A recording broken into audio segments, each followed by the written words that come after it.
Assalamualaikum warahmatullahi wabarakatuh.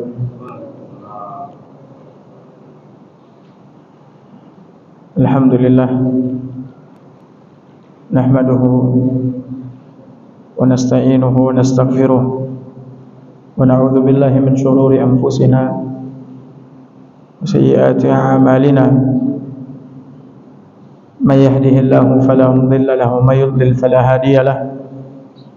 Asyhadu an la ilaha illallah wahdahu la syarika lah wa asyhadu anna Muhammadan abduhu wa rasuluh. Amma ba'du. Bapak Ibu hadirin hadirat yang semoga senantiasa dirahmati oleh Allah Azza wa Jalla. Di pertemuan sebelumnya kita telah menjelaskan tentang definisi Islam, pengertian Islam, dan kita juga telah menjelaskan perbedaan Islam dengan iman. Dan kita juga telah menyebutkan bahwa Islam itu ada 3 tingkatan. Islam itu ada 3 tingkatan. Tingkatan yang paling bawah atau tingkatan yang pertama adalah Islam itu sendiri. Kemudian tingkatan yang kedua di atas Islam adalah iman. Kemudian tingkatan yang ketiga, dan ini tingkatan agama yang paling tinggi, yaitu ihsan. Islam, iman, dan ihsan, masing-masing dari 3 tingkatan ini memiliki rukun yang masing-masing tingkatan tegak berdiri di atas rukun-rukun tersebut. Rukun artinya pondasi dasar. Islam memiliki rukun, iman juga memiliki rukun, ihsan juga memiliki rukun. Maka siapa yang ingin menegakkan tingkatan Islam, hendaklah dia memenuhi rukun-rukunnya. Yang ingin menegakkan tingkatan iman, hendaklah dia memenuhi rukun-rukunnya. Dan siapa yang ingin menegakkan tingkatan ihsan, maka hendaklah dia memenuhi rukunnya. Rukun Islam seperti yang telah kita jelaskan ada berapa? Ada 5. Yang pertama syahadatain, syahadat la ilaha illallah dan syahadat Muhammad Rasulullah. Seperti yang kita jelaskan, ini bukan hanya sekedar mengucapkan dengan lisan, tidak. Tapi kita harus mempelajarinya, harus memahaminya, harus melaksanakan kewajiban kita sebagai orang yang mengucapkan syahadat, harus menerima konsekuensinya dan menjauhi pembatal-pembatalnya. Apakah syahadat la ilaha illallah bisa batal? Iya, bisa batal ketika kita melakukan pembatalnya. Dan ini harus kita ketahui. Ya. Kemudian yang kedua, mendirikan salat. Mendirikan salat bukan hanya sekedar melaksanakan salat lalu selesai urusannya, tidak. Tapi kita mendirikan salat sebagaimana yang diinginkan oleh Allah dan Rasul, dengan memenuhi rukun-rukunnya dan melaksanakan sunnah-sunnahnya dan mengerjakannya sebagaimana Nabi SAW salat. Nabi bersabda, "Shallu kama ra'aitumuni usalli." Salatlah kalian sebagaimana kalian melihat aku salat. Nah, sekarang salat yang kita kerjakan ini sudahkah sesuai dengan salatnya Rasulullah? Maka butuh belajar. Kemudian menunaikan zakat, kita juga harus mempelajarinya. Apa itu zakat? Bagaimana hukumnya? Siapa yang wajib zakat? Kepada siapa kita mengeluarkan zakat? Apa hukumnya orang yang enggan membayar zakat? Bagaimana ketentuan zakat? Semuanya harus kita pelajari. Kemudian puasa di bulan Ramadan, yang insya Allah bentar lagi kita akan memasukinya, dan mudah-mudahan Allah sampaikan kita ke bulan Ramadan. Pelajari itu tentang puasa Ramadan. Apa itu puasa? Apa hukum puasa di bulan Ramadan? Bagaimana hukumnya kita berbuka di siang Ramadan tanpa ada uzur? Kalau sekiranya kita berbuka karena ada uzur, maka apa konsekuensinya? Apa rukun-rukun puasa? Pelajari itu, apa pembatal puasa, apa yang dibolehkan ketika puasa, apa yang dimakruhkan ketika kita lagi puasa. Bukan sekedar menahan makan, minum dan syahwat, tidak. Tapi kita menjalankan puasa sebagaimana yang dicontohkan oleh Rasulullah SAW. Kemudian menunaikan ibadah haji. Menunaikan ibadah haji, ya, ini termasuk rukun Islam bagi yang mampu. Cuman banyak orang merasa tidak mampu, padahal dia mampu.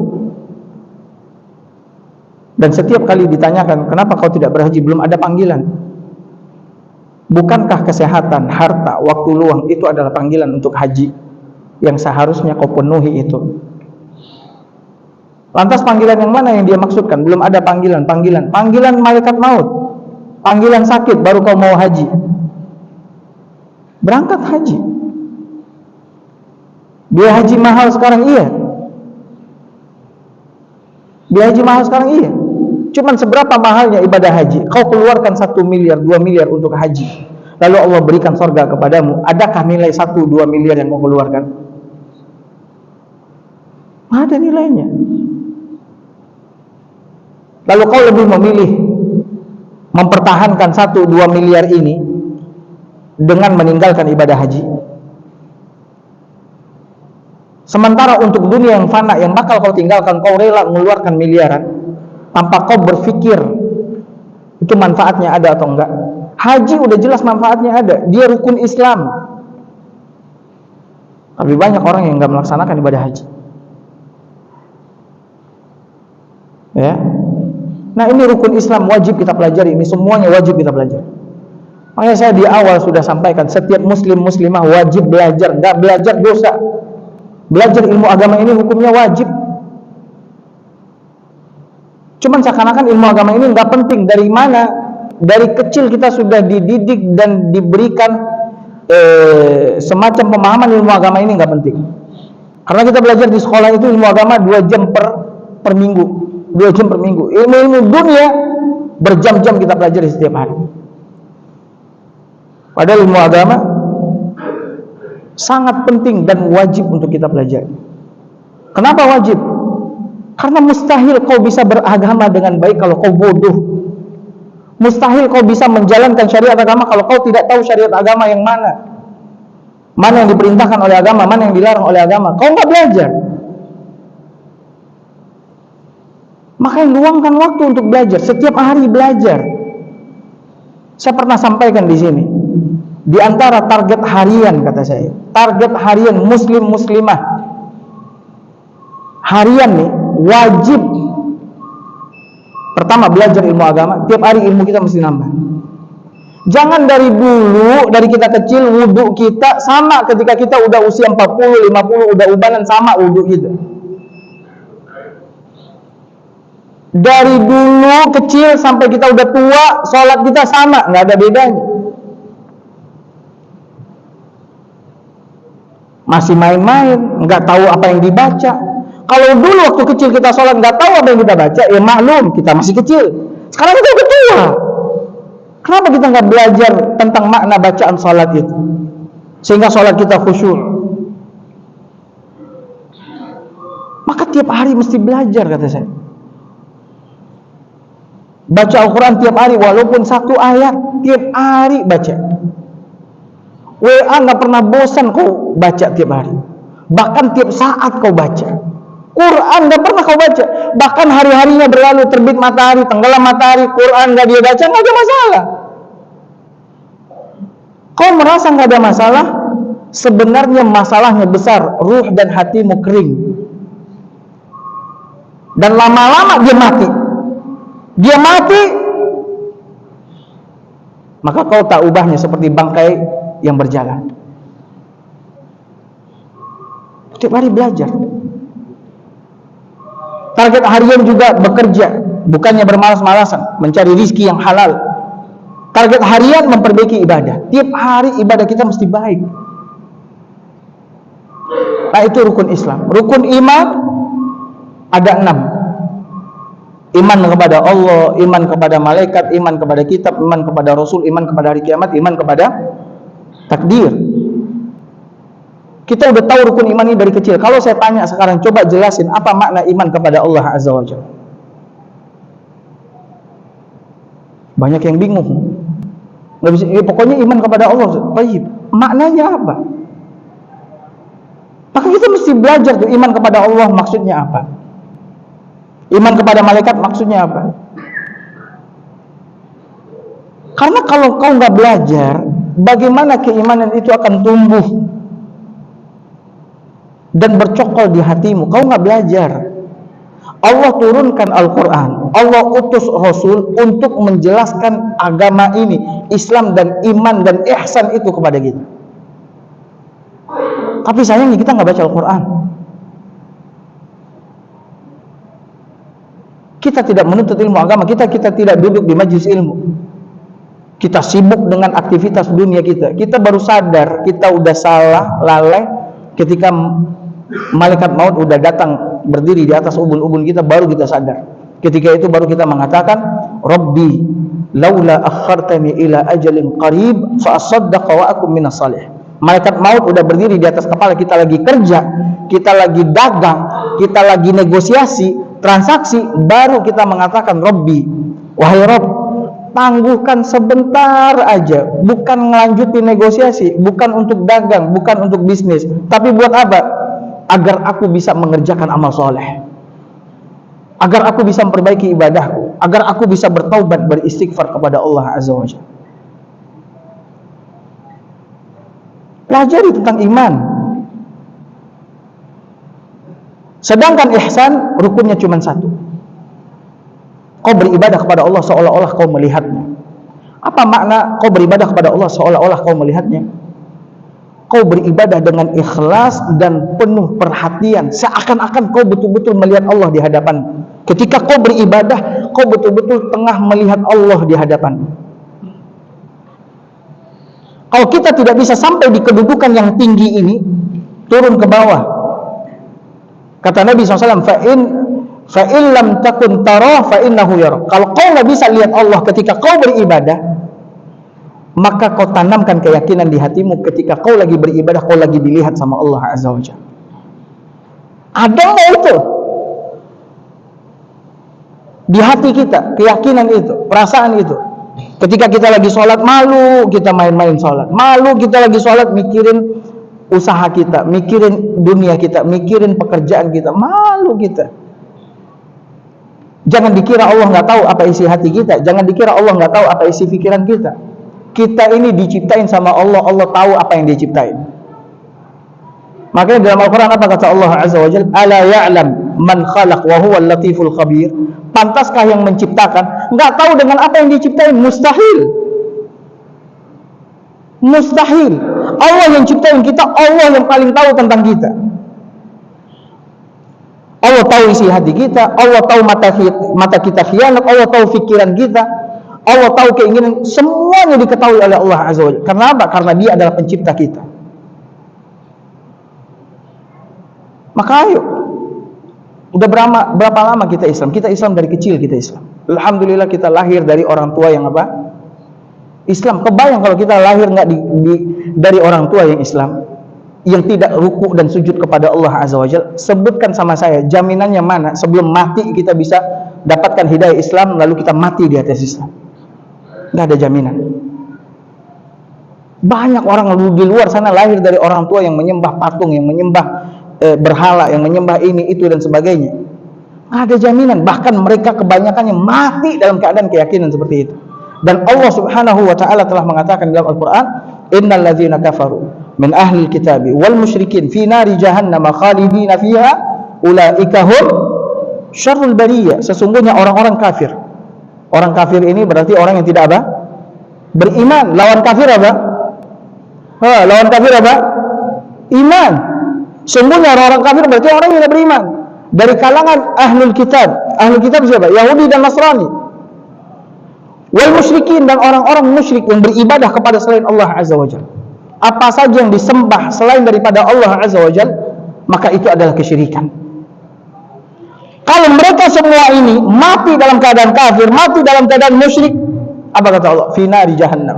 Mereka berada dalam neraka jahannam. Apa cuman Sampai di situ tidak, Allah tegasin mereka berada di dalam neraka jahanam khalidina fiha.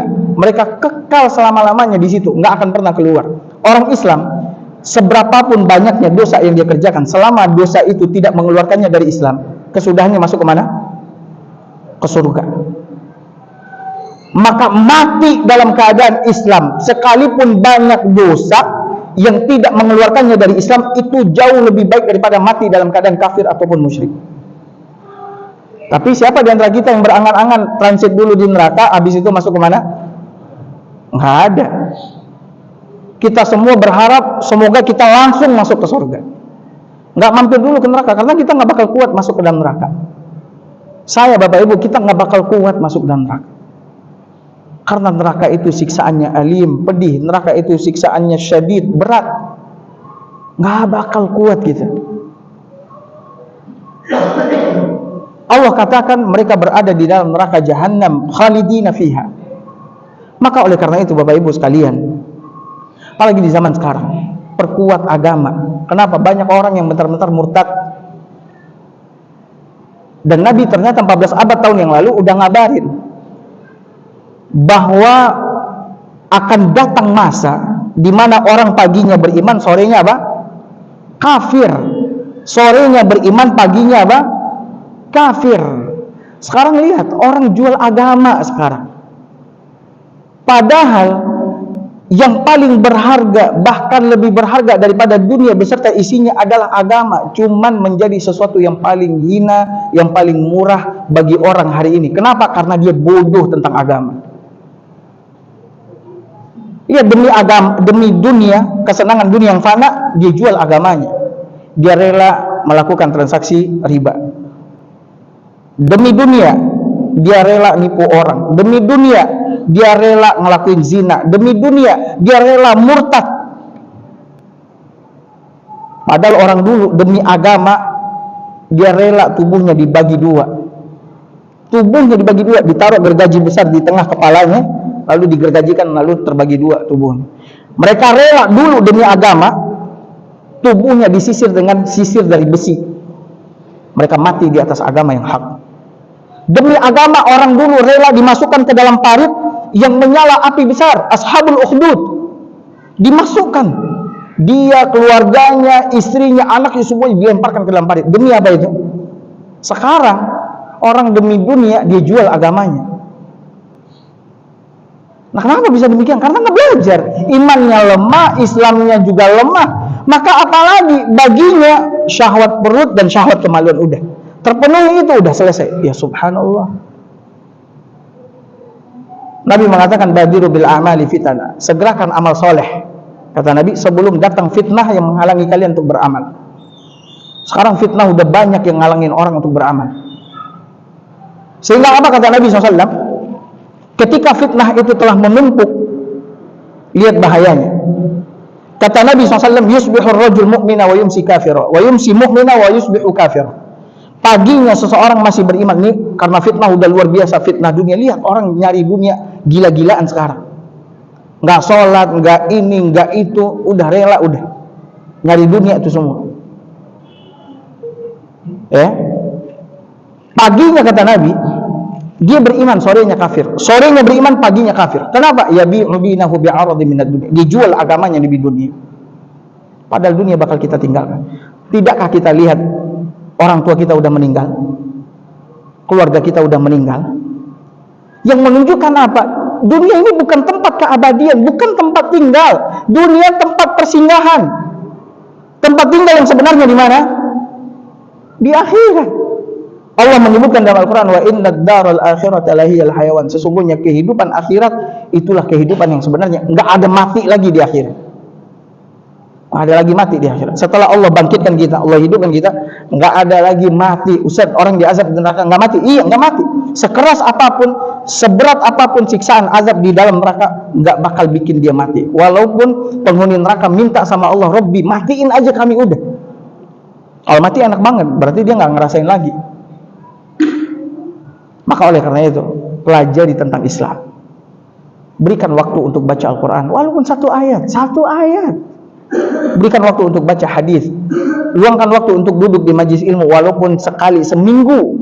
Sekali seminggu. Kalau nggak bisa 2 kali, kalau nggak bisa 3 kali, sekali seminggu berikan waktu. Untuk dunia kau berikan waktumu tiap hari 8 jam per hari. Untuk akhiratmu, kampung keabadian, kau tidak mau memberikan waktumu, ajib. Maka oleh karena itu, ayo perbaiki Islam kita dengan terus belajar tentang Islam. Barakallahu fikum, sallallahu ala nabiyina Muhammad ala alihi wa sahbihi wasallam. Assalamualaikum warahmatullahi wabarakatuh.